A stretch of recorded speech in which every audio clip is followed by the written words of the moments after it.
Coming up next, a packed house and angry comments as public hearings begin on a proposed highway expansion. I'm pissed. And so is a lot of people here. You're going to hear that coming up here. Plus, controversy on campus as a planned event at Penn State sparks worries. Watch it, listen to it. If you don't like it, don't go. And meet a local husband and wife who are literally exploring the world. It was beautiful. And we spent 3 weeks in the Antarctic. The Center County Report starts now. This is our middle daughter.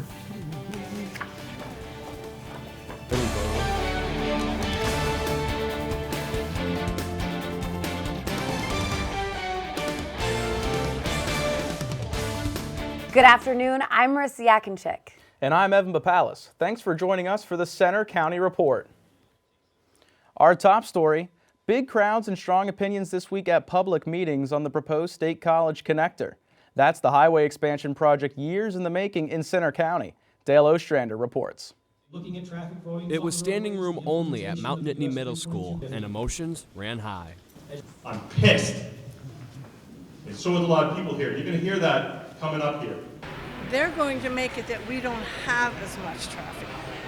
I'm sorry, he's going to have to talk an awful lot. I told him I'll see him in court.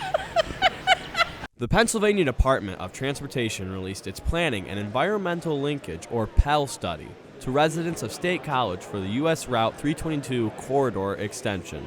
Improve safety and connectivity and improve the efficiency of all the roadways within the corridor. 9 routes were approved, but PennDOT has narrowed them to 3 routes, all of them along the existing Route 322 corridor. One option with a connection to Route 45. I've seen a lot of signs posted along Route 45 saying how this connector road will increase traffic, will cause problems with school buses. When I look at the actual path of the connector road, none of that seems to be true. However, Bernie Lindsay, a Potter Township resident, thinks that the proposed routes will disturb her neighborhood. It's just a nice, quiet neighborhood, and now we are going to be surrounded by an extension. We're packed with traffic as it is, and I don't feel we have trucks galore, so we're going to fight as much as we can. During the meeting, residents were able to voice their concerns to PennDOT representatives. Among those concerns, safety could be made worse. Compensation for homes would make it tough to relocate to a similar home, and breaking up farm properties will affect crop productivity. In Boalsburg, I'm Dale Ostrander for the Center County Report. The next step is an impact assessment to look at potential noise and environmental impacts in the area. Pennsylvania U.S. Senate candidate John Fetterman is still taking heat from his opponent over his health, and now he's released a doctor's note about the issue. The doctor says Fetterman is recovering well from a stroke back in May, but he acknowledges Fetterman still feels some effects involving speech and responding quickly. His Republican challenger, Dr. Mehmet Oz, has questioned Fetterman's fitness to serve if elected. A new poll shows many voters have a negative outlook on politics, but at the same time, they're more interested than ever in the election outcome. Malia Brown has that story. A new poll shows about 2/3 of voters are pessimistic about politics. History teacher Nicole Porter of Hermitage has felt lots of emotions as a voter. Election, I literally said I voted angry. I walked in and I voted angry. But this year, my mood is more changed. Like, okay, this is the chance to make some changes in Congress, and let's see where things are going with this.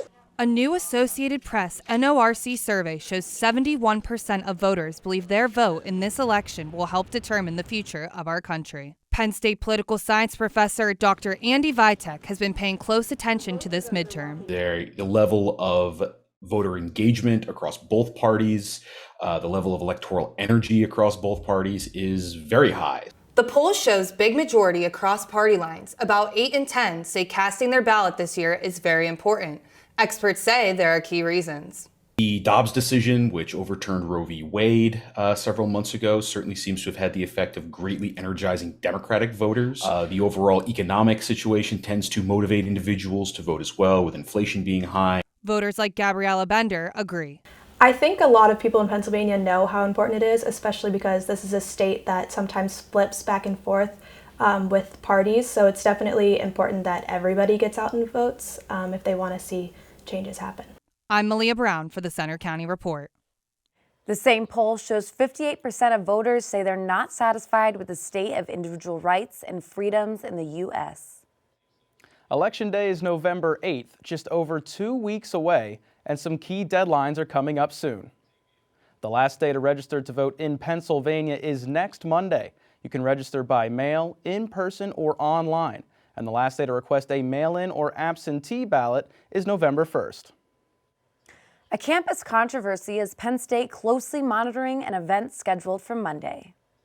White supremacists off campus! White supremacists off campus! It is right to stand up and fight back! These protesters say they want Penn State to cancel a controversial event set for next Monday. The local chapter of Uncensored America will host an appearance by Proud Boys founder Gavin McInnes and comedian Alex Stein for what's billed as a politically provocative comedy night. The far-right Proud Boys are classified by the Anti-Defamation League as an extremist group. On free speech. State College Borough Council voted this week to endorse a letter expressing concerns, and some residents spoke out. Damn it, we don't want these people in our town, and we have really good reasons. The university has condemned the visit and says the presence of any speaker on our campus should not be taken as an endorsement by Penn State. But it says it can and won't stop the event because of free speech protections. A group calling itself the Student Committee for Defense and Solidarity launched a petition demanding the university cancel the event and delivered it to the president's office with more than 2,000 signatures. Right to free speech does not mean the right to be paid and platformed. Together We Are means nothing if they're not supporting marginalized students and if they're not looking out for our students. We checked, and the university says that group is not a registered student organization. Uncensored America's Sean Semenko says his organization is dedicated to fighting for freedom of speech, and he wants people to attend with an open mind. It's just words. It's just jokes. It's not a big deal. Come, watch it, listen to it. If you don't like it, don't go. If you don't like it, protest. If you don't like it, ask a question. If you do like it, please come. Semenko says censorship is having an adverse effect in our country. A lot of people are just too afraid to say something because they're afraid of getting fired from their job. They're afraid of being banned on social media. They're afraid of getting canceled. They're afraid of the Twitter mob coming after them. And it's bullying. I mean, it's revenge of the nerds pretty much. The SCDS group sent a mass email encouraging people to protest the Uncensored America event. A university police statement said provocateurs love nothing more than to fill a room with protesters and record it as content for their online platforms. As a community, we should not advance their purposes. Police will be on site as a precaution. Also, Penn State students are hosting an alternative event on Monday from 6 to 10 p.m. The Together We Are event at the Hub is billed as a chance for the community to show unity and celebrate the people of Penn State. Center volunteers in Medicine plans to use a $3 million state grant to help upgrade its new facility in Ferguson Township. The nonprofit organization is renovating a building it bought last year on Sandy Ridge Drive. It'll include more than 11,000 square feet of patient exam rooms and offices. CVIM's patient waiting list is 400 people. And the Geisinger Health System is withdrawing plans for a new primary health clinic that was approved back in May. Geisinger planned to build it in State College at Scenery Drive and South Atherton Street, but it says there have been too many challenges with the project to continue. The township is giving the clinic plan a 5-year expiration date in case Geisinger changes its mind.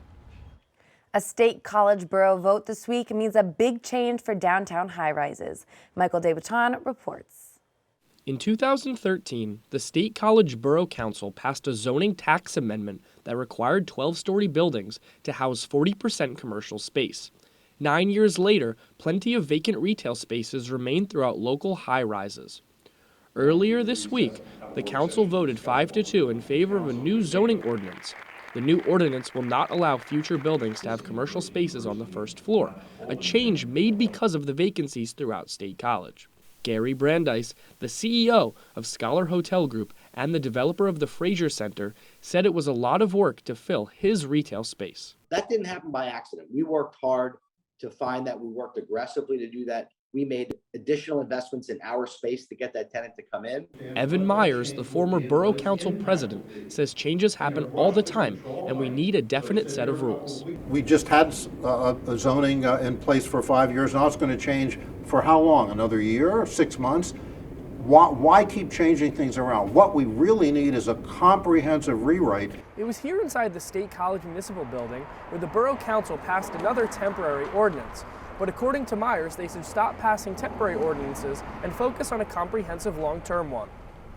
Constantly changing zoning provisions is an economic killer and a planning killer. So no one can count on anything. The council hopes to have a longer, more detailed ordinance ready by the start of 2023.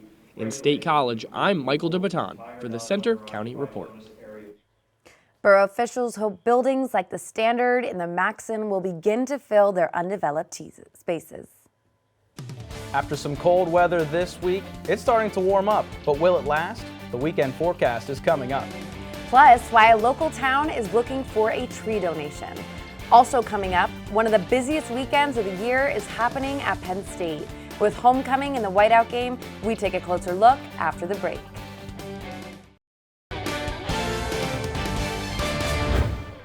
Thousands of people are traveling to State College today for a big weekend. It's the annual football whiteout game and homecoming at Penn State. Reporter Logan Brandis is live on campus with more on the events. Logan? Thanks, Marissa. I'm down here at the RV lots in State College where RVs have been rolling in since last night. That's even continued this morning as well.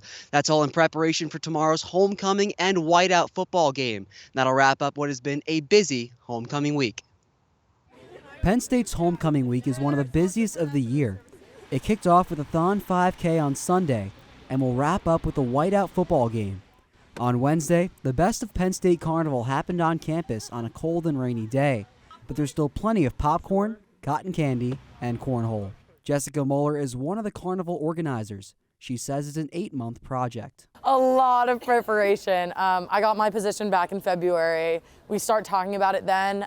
We have an event in the spring that we start talking about, but once the summer hit, my focus was on this event. I was emailing vendors, communicating with the inflatables, and then once we get back to school, it's a lot of work internally, talking to internal homecoming. So it's been a lot of communication. A week of events leads up to tonight's homecoming parade. We drove the route that goes from the Bryce Jordan Center across campus, downtown, and all the way to Rec Hall. While it may look busy now, it'll look even busier after the roads close at 5 p.m. here on College Ave as the homecoming parade makes its way through it, thus kicking off arguably the biggest event homecoming week has to offer. RVs are also starting to roll in for the football game, with many of them arriving already last night. Moeller says having the whiteout during homecoming also poses new challenges. Homecoming week is an exhausting time for volunteers. We spent a lot of time planning it, and to end with the whiteout is just going to be a lot. In preparation for today's parade, roads both on campus and downtown will close later today. Reporting from the RV lots in State College, I'm Logan Mirandis. Thanks, Logan. The Penn State All Sports Museum will be hosting its annual Trick or Treat Night featuring Penn State athletes on Tuesday from 6 to 8 p.m. Student athletes will hand out candy to kids in front of the museum on Curtin Road. The event is free to the public and non-perishable food donations are also being accepted for the Lion Pantry Food Bank. With the holiday season almost here, the Borough of State College wants to know if you can donate a tree for downtown. Every year, a donated evergreen tree is decorated and lit for the holiday season at the Allen Street gates. But as of this week, the Downtown Improvement District is still looking for a tree donation. It's hoping for an evergreen about 25 feet tall. The lighting is scheduled for November 17th.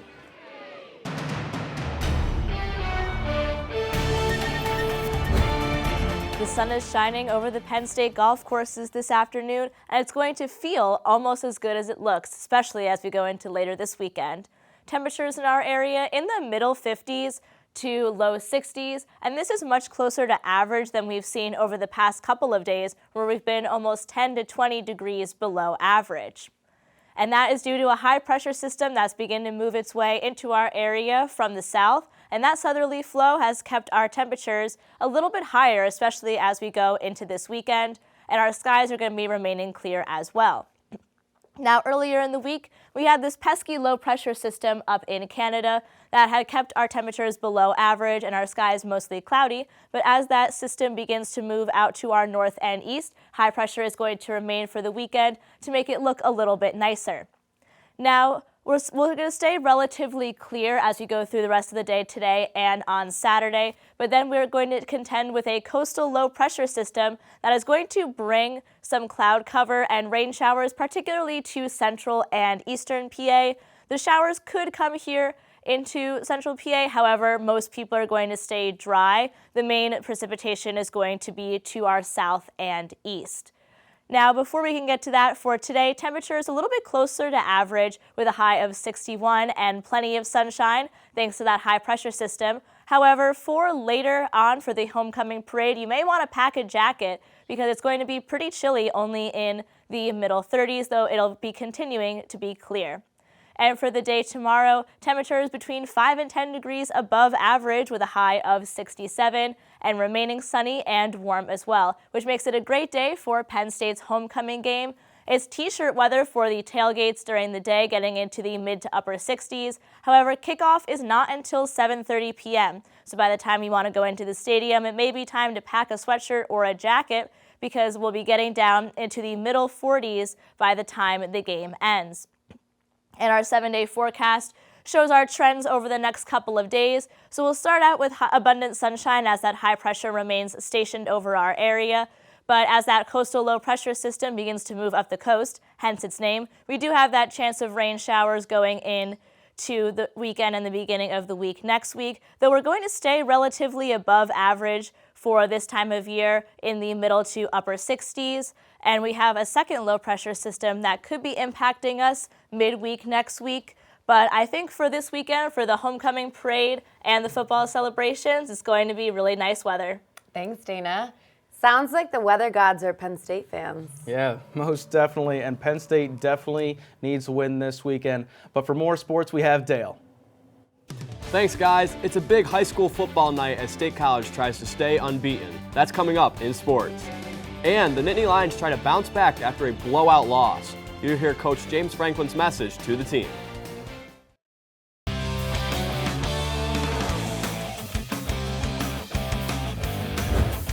I'm Dale Ostrander with sports. Penn State football hopes to get back on track tomorrow in front of a big whiteout crowd at Beaver Stadium. That's after the Lions' first loss of the season. Madison Miller reports.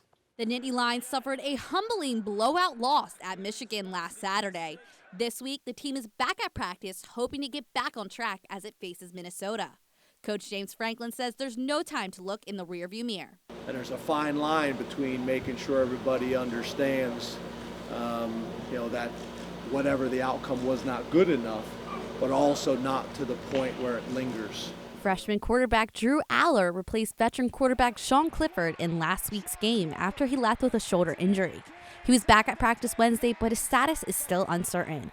Wide receiver Harrison Wallace says Aller continues to develop. He's more of a vocal person, and he's more in tune with everything. He says communication is key in tough games. So, you got to talk to the quarterback where you're going to be, where he's going to throw it. Just think about that. The last time the Lions faced Minnesota, they lost by a total of 5 points. 95% of the game plan is going to be what we have seen, with a few little wrinkles to keep you honest. The Golden Gophers are 4-2 and have dropped 2 straight games. Tomorrow is the annual whiteout, but it's also homecoming and a huge recruiting weekend with lots of special guests. But this weekend tests you. It tests you for sure. So, in University Park, I'm Madison Miller for the Center County Report. Tomorrow's game kicks off at 7:30 p.m., and you can listen to it live on Penn State's Comm Radio. Some potential future Nittany Lions at State College High are getting ready for a big matchup tonight. The Little Lions move back to the Friday night lights after a 20-6 win over Harrisburg last Saturday. Tonight, they'll run into a tough matchup against a Cumberland Valley team. State College is led by senior quarterback Finn Furmanek and freshman running back Deontay Sheffy. And that game will be tonight on the After the Whistle Game of the Week, with 8-0 State High hosting Cumberland Valley at Memorial Field at 7 p.m. You can catch the highlights from that game and more around District 6 on After the Whistle on 11:15 p.m. on our YouTube channel. Let's shift over to the ice. The Penn State men's hockey team opened a series last night against St. Thomas. The Nittany Lions dominated from start to finish. Penn State had 6 different goal scorers, including sophomore defenseman Simon Mack, who notched his first career goal. Penn State went on to win 6-2 to stay undefeated this season. They're playing Game 2 tonight of the series at 7 p.m. And in pro sports, the Philadelphia Phillies have enjoyed a good run so far in this year's MLB playoffs. Philadelphia and San Diego are tied 1-1 in their National League Series championship after 2 games on the West Coast. The series now shifts back to Philly tonight with first pitch set for just after 7:30 p.m. That's all for sports. Now back to you at the anchor desk. Thanks, Dale. Coming up next, a retired State College couple shows us how they spend their time traveling the world. Many people say they want to travel the world. Well, a retired State College couple married for 62 years really can say they have. Reporter Serena DeVanzo explains. The Village at Penn State is home to a lot of retirees, many of them hoping to relax and settle down after the years of hard work. But don't tell Jim and Alice Womble to settle down. They're busy traveling the world. Yeah, we've been to all the oceans, all the seas, most of the major rivers. You know, we tried to get 6 weeks at all different places. The couple has visited 157 countries and counting. What began as work travel turned into half a century of memories Jim and Alice have shared. When it comes to travel, they say the only places they haven't seen are the interiors of China and Africa. Their home is filled with souvenirs from their many trips, and they have met many new people and lifelong friends along the way. So we met, and we talked, we liked each other, and I was interested in studying outside of Hungary, and we kept in touch ever since and become such a close friends. The Wombles have trekked the Great Wall of China and even rented a castle in Italy. Even though they have seen some of the most well-known places and historical events, some of their favorite memories are in the most unlikely of places. Because we went down to the Antarctic. It was beautiful. And we spent 3 weeks in the Antarctic. They'd love to tell you their Antarctic story too. And you have to stay inside the ropes. And you're not allowed to go to a penguin. A penguin can come to you, but you can't go to them. Well, the lady in front of me, a little baby penguin came in, put his head on her shoe. Jim and Alice hope to one day take a Trans-Siberian Railway trip if Russian relations improve. In the meantime, they'll keep hitting the road to explore the world. In State College, I'm Serena DeVanzo for the Center County Report. A castle in Italy. How cool are they? Yeah, that is awesome. They've definitely seen a thing and have some stories to tell. That's all for today's newscast. We hope you'll join us Tuesday for our next local news update. But you can follow us anytime for breaking news and watch our stories on our Center County Report social media. You'll find us on Twitter, Facebook, Instagram, YouTube, and our website. Have a good afternoon.